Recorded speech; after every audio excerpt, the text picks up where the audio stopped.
Good evening, ladies and gentlemen. I must apologise, and I really must apologise, for not being able to be with you tonight. I had been greatly looking forward to celebrating your 100th anniversary. My great-grandfather, who was the Onslow of the time, was an interesting man in that he inherited the property at the age of 17, married the illegitimate daughter of the third Lord Gardener. He was the first Minister of Agriculture ever to be. He was a governor of New Zealand. He exchanged pornographic books with Lord Crewe, or so his daughter told me the other day. And being rather a fan of disreputable stories about my forebears, I quite enjoy it. But he was, at heart, a serious man, and he had a great sense of public service. And what I see around me tonight, or rather, had I been there, and with you, I would see around me tonight, would be people who have that same sense of duty and care, not only for their own surroundings, but also for their fellow citizens. What you as a society have done over these last 100 years is something for which you should be very proud.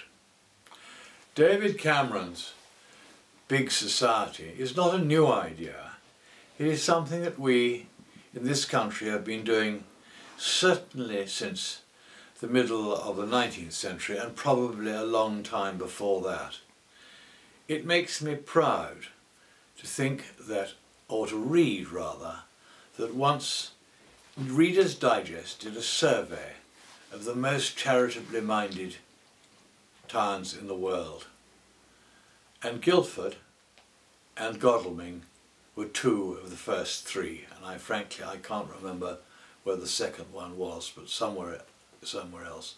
So we have this great tradition in this country, and it is through people like you who manage, through your efforts, your time and your money, to make the country a very much better place than it could have been had this sense of public duty, public service and having fun helping your neighbours not exist at the depth which it does.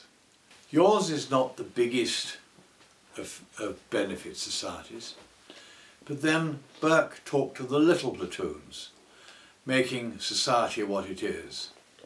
And I think this is right. It's not the great big things in society, it's the small groups of people who go around helping their neighbours.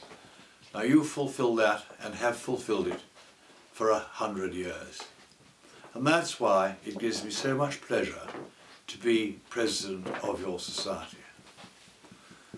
And I think, in a way, I have managed to pass this on to my children. When I discovered that I really couldn't make the evening because of the reasons to which I explained to your chairman, I asked all of my three children whether they could be persuaded to stand in for me and deliver a speech. They all initially said yes, one after the other, but unfortunately one had to be in Cumberland looking after the sick where she is a doctor.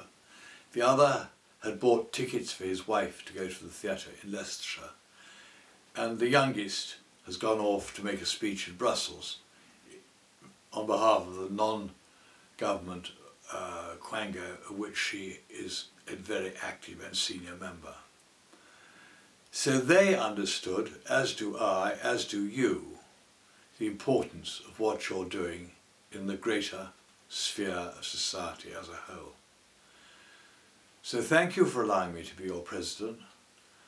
I must congratulate you on your last 100 years, and I must thank you in great knowledge that I know that you will continue for the next 100 years, carrying on the very important task which you are undertaking.